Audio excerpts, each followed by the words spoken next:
Hello friends, welcome back to my channel. मैं हूं आपकी फ्रेंड वर्षा। आज की इस वीडियो में हम बात करेंगे बीएड एंट्रेंस एग्जाम के कॉमर्स की रिवीजन क्लासेस की। ये रिवीजन क्लासेस हम बाइलिंगुअल करेंगे तो आपको कोई प्रॉब्लम नहीं होगी। और ये मॉर्निंग में आपको 11 बजे और इवनिंग में आपको 7:30 पे क्लासेस मिलेंगी, तो देखना ना भूलेगा। ये सारे क्वेश्चंस हम पहले करा चुके हैं। रिवीजन क्लासेस का मतलब होता है हम उन्हीं को आपको रिवाइज कराएंगे, जिससे कि आपको वो सारे कॉन्सेप्ट फिर से क्लियर हो जाए अगर आप भूल गए हैं तो। और इससे आपको एक कॉन्फिडेंस भी बनेगा कि हाँ, ये क्वेश्चंस आपने पहले कर रखे हैं, ये सारे आपको आते हैं। तो रिवीजन क्लासेस हम ये करेंगे। और इसके अलावा कोई और भी आपकी क्वेरी लगती है तो आप ज़रूर बताइएगा। और आप मुझे मेरे चैनल पे फॉलो कर सकते हैं, आप मुझे सोशल मीडिया पे भी फॉलो कर सकते हैं और अपनी क्वेरी को वहाँ भी पूछ सकते हैं। तो चलिए वीडियो को स्टार्ट करते हैं। क्वेश्चन देखिए, यहाँ पर हमारा क्वेश्चन है what is the full form of GST. अब हम आपको जीएसटी का पूरा नाम बताना है। ऑप्शंस हैं goods and service supply tax, goods and services tax, general sales tax या फिर गवर्नमेंट सेल्स टैक्स। तो देखिए फ्रेंड्स, यहाँ पे जीएसटी के फुल फॉर्म की बात करें तो राइट आंसर हो जाएगा ऑप्शन बी, जो कि होता है हमारा गुड्स एंड सर्विसेज टैक्स। बहुत ही सिंपल क्वेश्चन था फर्स्ट हमारा।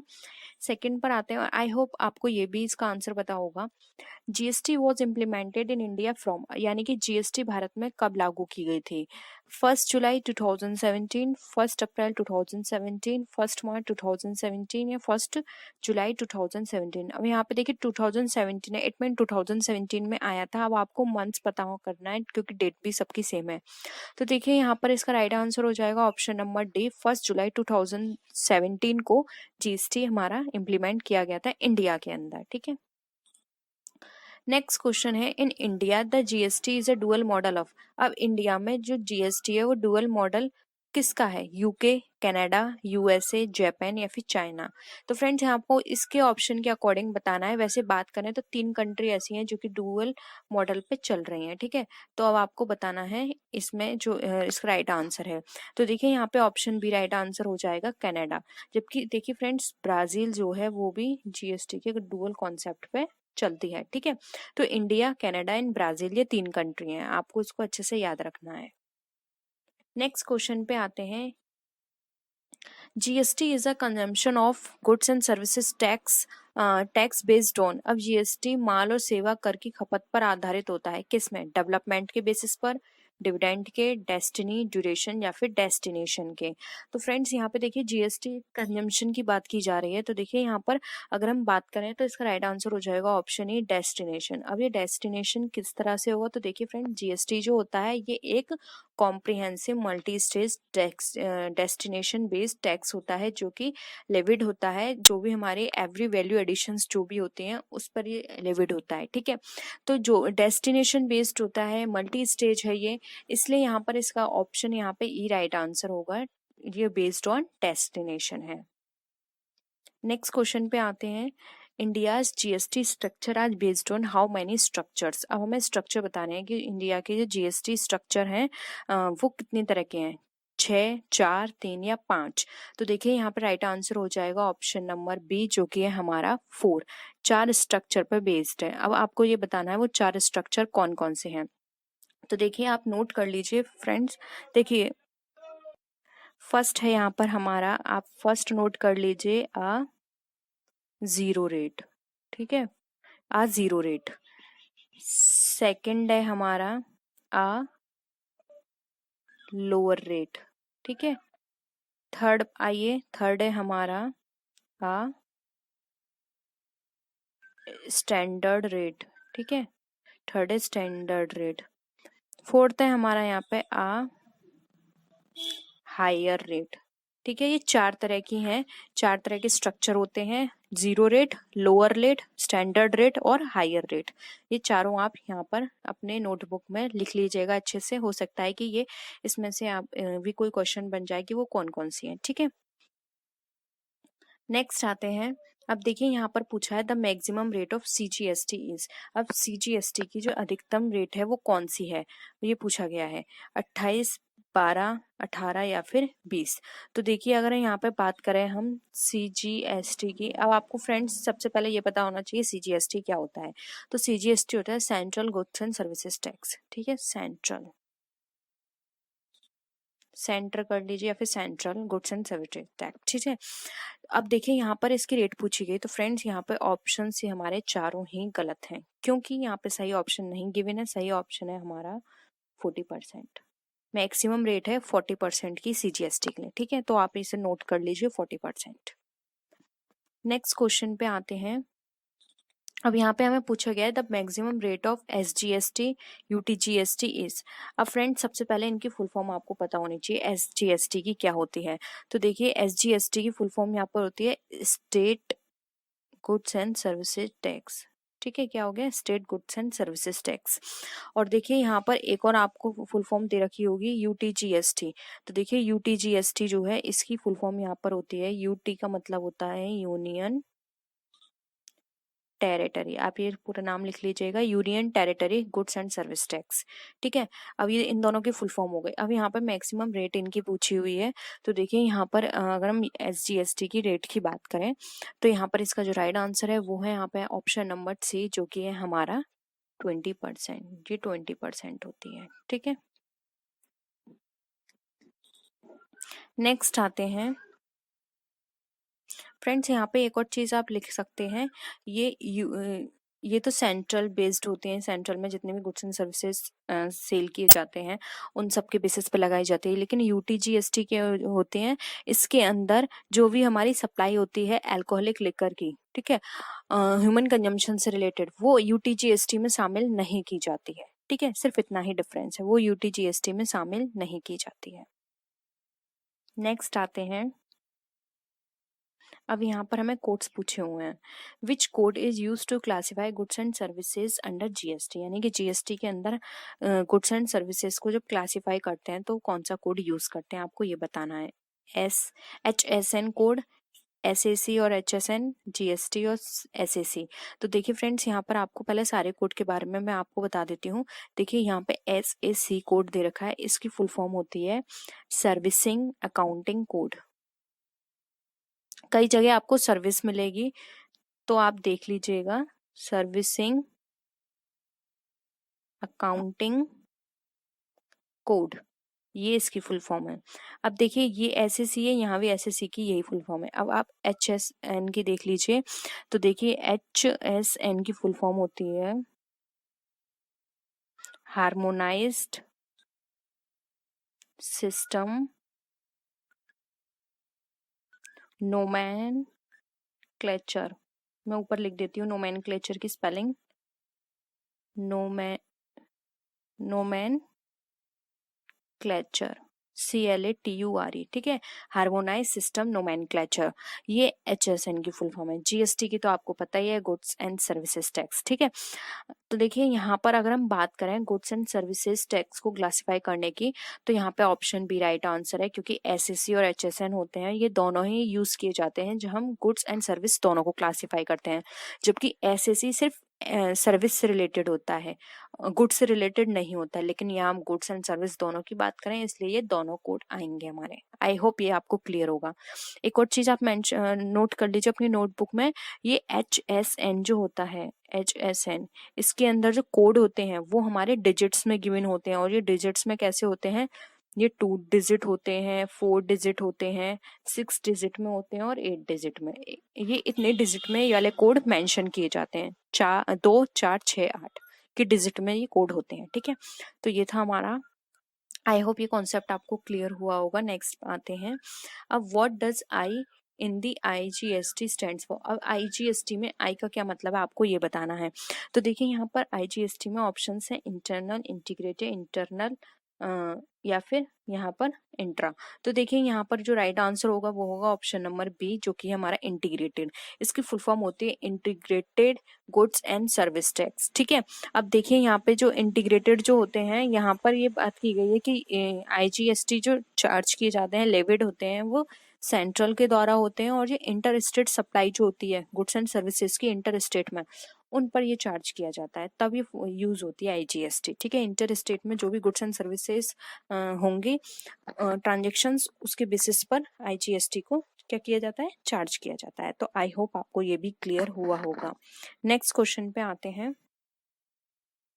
देखिए अब हमारा यहाँ पे जो टॉपिक था गुड्स एंड सर्विसेज टैक्स का वो यहाँ पे हमारा खत्म हो गया। अब यहाँ पे थोड़े बिल के क्वेश्चन हैं वो हम कर लेते हैं। What is the bill receivable account. अब बिल रिसीवेबल अकाउंट किस तरह का होता है, personal account, machinery account, real account या फिर नॉमिनल अकाउंट। तो देखिए जो हमारे बिल रिसीवेबल अकाउंट होता है वो हमारा रियल अकाउंट होता है, तो ऑप्शन सी यहाँ पे हमारा क्या है, राइट आंसर है। नेक्स्ट आते हैं, अब बिल ऑफ एक्सचेंज इंक्लूड्स। अब बिल ऑफ एक्सचेंज में क्या क्या इंक्लूड किया जाता है, तो देखिए फ्रेंड बिल ऑफ एक्सचेंज की बात करें तो इसमें अगर हम बात करें तो देखिए इसमें ऑर्डर टू पे है, रिक्वेस्ट टू पे है, प्रॉमिस टू पे है और ऑल ऑफ दी है। तो फ्रेंड्स इसमें बिल ऑफ एक्सचेंज में किसी भी तरह की कोई रिक्वेस्ट नहीं होती है, प्रॉमिस होती है हमारी प्रॉमिसरी नोट में, और ऑप्शन इसलिए हमारा फोर्थ भी कट जाता है। आंसर आएगा ऑप्शन है ऑर्डर टू पे। बिल ऑफ एक्सचेंज में ऑर्डर किया जाता है, प्रॉमिसरी नोट में प्रॉमिस टू पे किया जाता है, ठीक है। तो ऑप्शन यहाँ पे ए हमारा राइट आंसर है। नेक्स्ट क्वेश्चन पे आते हैं, which bill is drawn and accepted in the same country. अब इसमें से कौन सा बिल है जो कि ड्रॉ और एक्सेप्ट किया जाता है सेम कंट्री में, एक ही देश में कौन सा बिल तैयार और स्वीकार किया जाता है। तो देखिए यहाँ पर अगर हम बात करें तो इसका राइट आंसर हो जाएगा ऑप्शन सी इंग्लैंड। नाम से ही पता चल रहा है इंग्लैंड, ठीक है। और जो सेम कंट्री में ना होकर डिफरेंट कंट्री में होंगे तो वहाँ पे फॉरेन बिल हो जाएगा, ठीक है।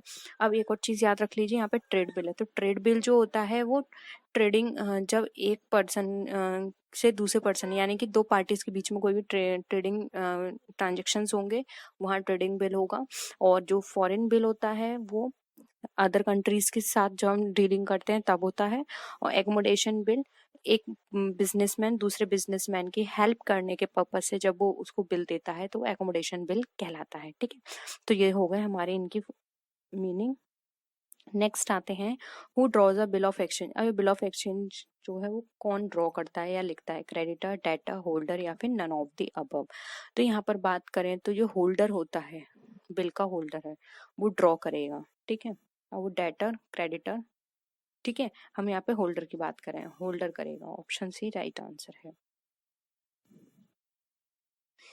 नेक्स्ट है, what is the person known as who draws a bill of exchange. अब उस पर्सन को क्या कहते हैं जो ड्रॉ करता है बिल को, ड्रॉअर, पे, ड्रॉई या फिर none of the above.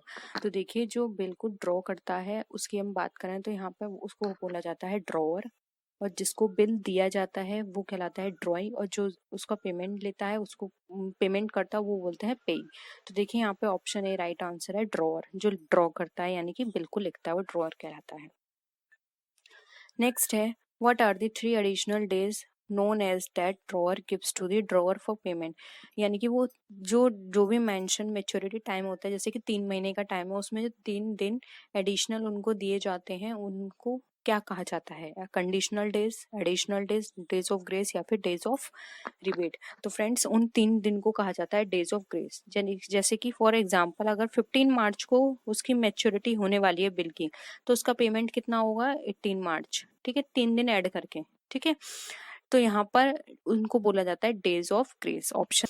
Next है, what kind of acceptance is known as when the bill is accepted without any condition. यानी कि बिना किसी शर्त के बिल कब स्वीकार किया जाता है, क्वालिफाइड एक्सेप्टेंस में, कंडीशनल, ब्लैंक या फिर जर्नल में। तो देखिए यहाँ पर बात की जा रही है बिना किसी कंडीशन के किया जा रहा है। तो देखिए यहाँ पे क्वालिफाइड और कंडीशनल दोनों एक ही को कहा जाता है, यानी कि हम ऐसे बोल सकते हैं, qualified acceptance is also known as और रेफर्ड एज कंडीशनल एक्सेप्टेंस। तो दोनों का मतलब क्या होता है, एक ही है, एक ही नाम से दोनों को जाना जाता है। अब इन दोनों में क्या होता है, कुछ कंडीशंस होती हैं, यानी कि यहाँ तो बात की जा रही है विदाउट कंडीशन, लेकिन इन दोनों में ही कंडीशन होती हैं कि जैसे कि कितना सम, किस मोड से, कहाँ पे पेमेंट करना है, ये सारी चीजें कॉन्ट्रैक्ट में मेंशन होते हैं। तो ये ऑप्शन कट गया, बी कट गया। ब्लैंक एक्सेप्टेंस होती है, ये एक्सेप्टेंस ब्लैंक पेपर पे दी जाती है, यानी कि आपका बिल ड्रॉ नहीं हुआ है उसी से पहले आपने एक ब्लैंक पेपर पे पहले से एक्सेप्टेंस दे दी है, ठीक है, वो ब्लैंक एक्सेप्टेंस होती है। तो यहाँ पे विदाउट कंडीशन पूछा गया, तो राइट आंसर हो जाएगा आपका ऑप्शन डी, जो कि हम आपका जर्नल एक्सेप्टेंस, बिना किसी एक्सेप्टेंस के दे रहे हैं बिल तो वो जर्नल एक्सेप्टेंस है। नेक्स्ट आते हैं, when the bill is noted from the notary public it is known है। यानी कि जब नोटेड होता है नोटरी पब्लिक में तो उसको क्या कहा जाता है, नोटिंग, डिस्काउंटिंग, एक्सेप्टिंग या फिर नन ऑफ द अबव। तो फ्रेंड्स उसको कहा जाता है नोटिंग, और इसमें जो भी एक्सपेंसेस लगते हैं उसको बोला जाता है नोटिंग चार्जेस। यानी कि इस पूरी प्रोसीजर में जितने जो भी एक्सपेंसेस लगते हैं उस एक्सपेंसेस को बोला जाता है कि नोटिंग चार्जेस लगे हैं। ठीक है, तो ऑप्शन ए यहाँ पे हमारा राइट आंसर है। नेक्स्ट क्वेश्चन है what is retiring a bill under rebate means, यानी कि रिबेट के अंदर रिटायरिंग छूट के साधनों के तहत किसी विधेयक को क्या कहा जाता है। यानी कि making a payment of the bill before the due date से पहले पेमेंट हो जाएगा, डिसऑनिंग ऑफ अ बिल यानी कि बिल का डिसऑनर होना, making a payment of the bill after the due date यानी ड्यू डेट के बाद पेमेंट हुआ है, या फिर ऑल ऑफ द अबव। तो फ्रेंड्स जब retiring a bill under rebate होता है तो इसका मतलब यहाँ पर अगर हम बात करें तो देखिए यहाँ पर राइट आंसर हो जाएगा ऑप्शन नंबर, रिबेट पर देते हैं कोई भी बिल तो उसको कहा जाता है कि ड्यू डेट से पहले उसका पेमेंट किया गया है। तो ऑप्शन ए यहाँ पे हमारा क्या हो जाएगा, हमारा यहाँ पे राइट आंसर हो। The credit balance in the bank account is, अब जो क्रेडिट बैलेंस है जो बैंक अकाउंट में वो हमारा क्या शो करता है। ऑप्शंस हैं an assets, an liability, an expense और कंटिजेंट लाइबिलिटी।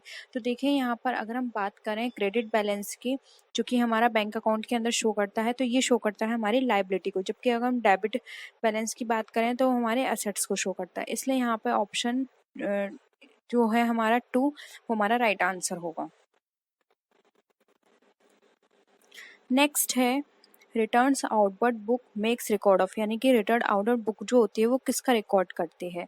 तो देखिए ऑप्शन है goods return to the suppliers यानी सप्लायर्स को गुड रिटर्न किया, गुड्स रिटर्न टू कस्टमर यानी कस्टमर को गुड रिटर्न किया, उसके बाद है यहाँ पर goods return to proprietor, proprietor को गुड्स रिटर्न किया, फिर है गुड्स रिटर्न टू नेबर्स यानी कि नेबर्स को गुड रिटर्न किया। तो देखिए यहाँ पर इसका राइट आंसर होगा, तो ये है हमारे ऑप्शंस। तो देखिए यहाँ पर अगर हम बात करें गुड्स आउटवर्ड बुक की तो देखिए यहाँ पे हमें बताता है कि जो हमारे सप्लायर्स हैं उनको हमने जो माल है वो उसको वापस किया, goods return to suppliers, return outward book ये हमें शो करता है, इसलिए ऑप्शन है यहाँ पे हमारा राइट आंसर है।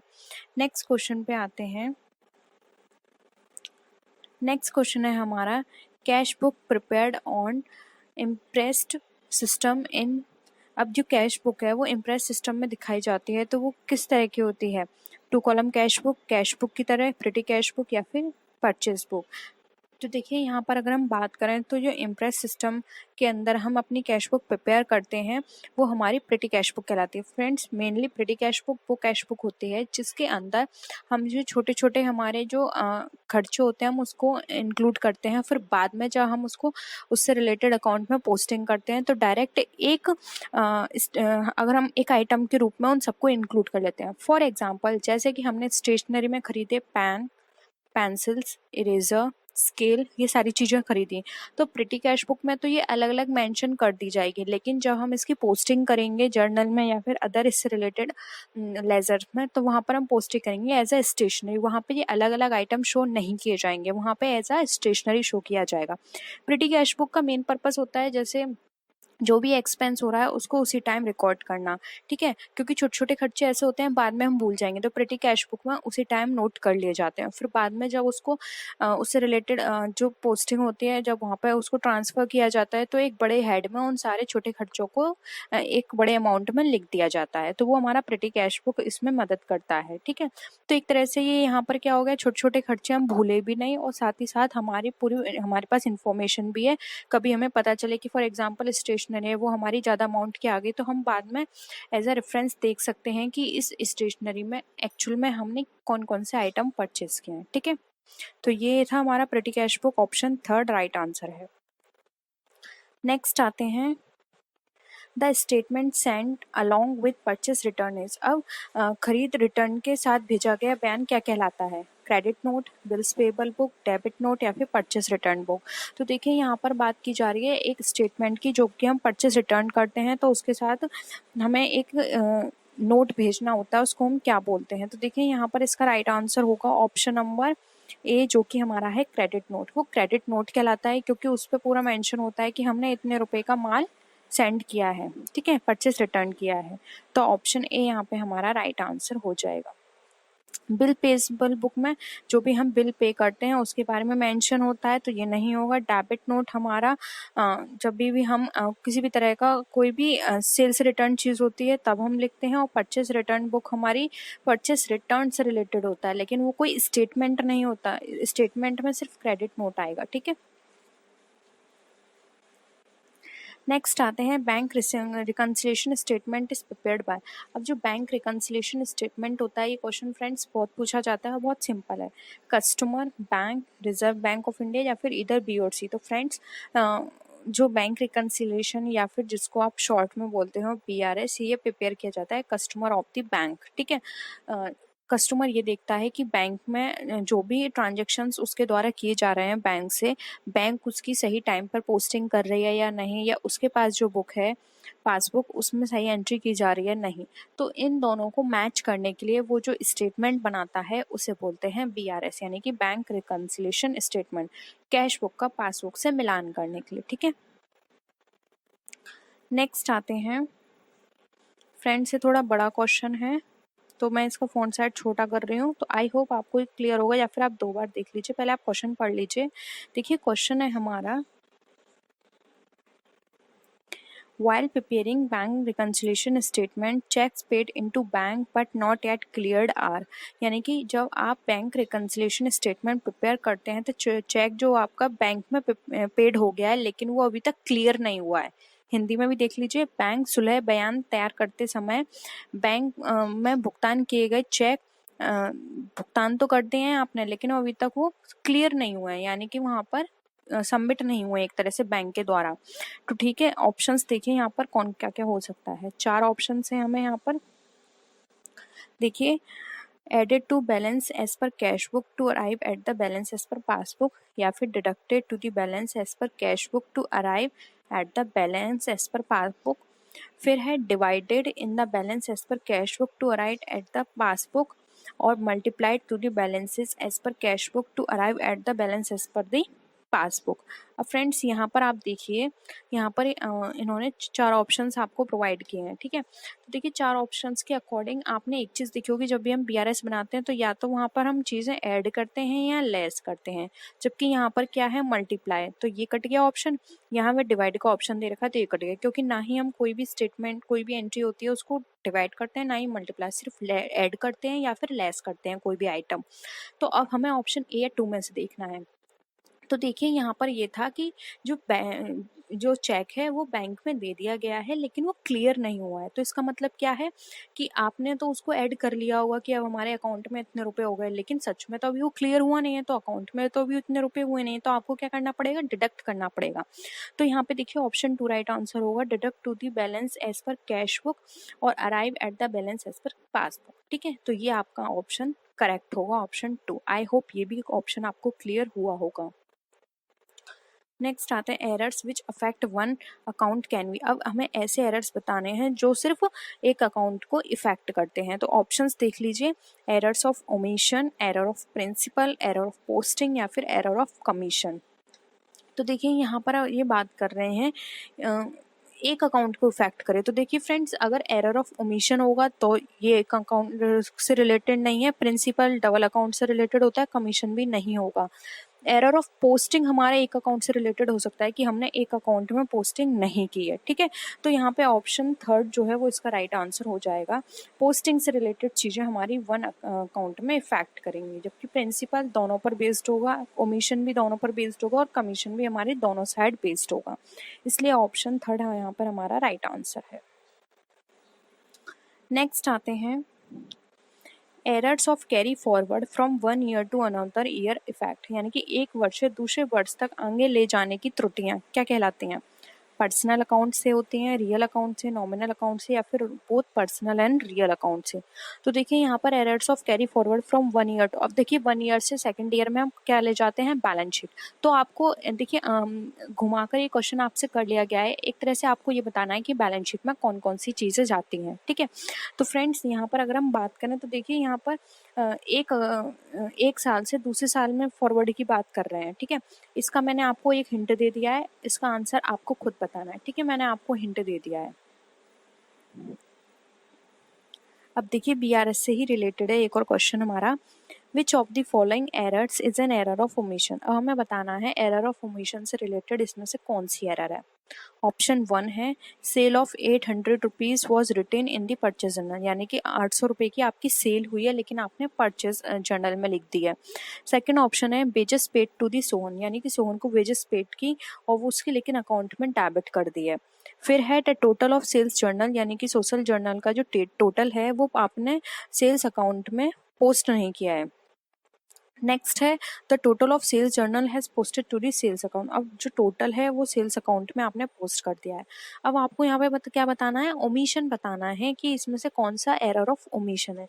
तो आप ध्यान से देखिए फ्रेंड्स, यहाँ पर एरर ऑफ ओमिशन की बात करा है, यानी कि दोनों तरफ। तो देखिए यहाँ पर तो ये एंट्री हुई नहीं है, तो ये एरर ऑफ ओमिशन का पार्ट हो गया, ठीक है। सेल्स जर्नल में थी लेकिन पोस्ट ही नहीं हुई है, ठीक है। जबकि ये यहाँ पे गलत हुआ है, यानी कि डबल एंट्री का काम है, ये भी डबल एंट्री है और ये भी यहाँ पे गलत है, ठीक है। वो ये तो हमारी बिल्कुल सही है क्योंकि जिसकी एंट्री थी वो हमने वहाँ पोस्ट करी है, ये बिल्कुल करेक्ट है।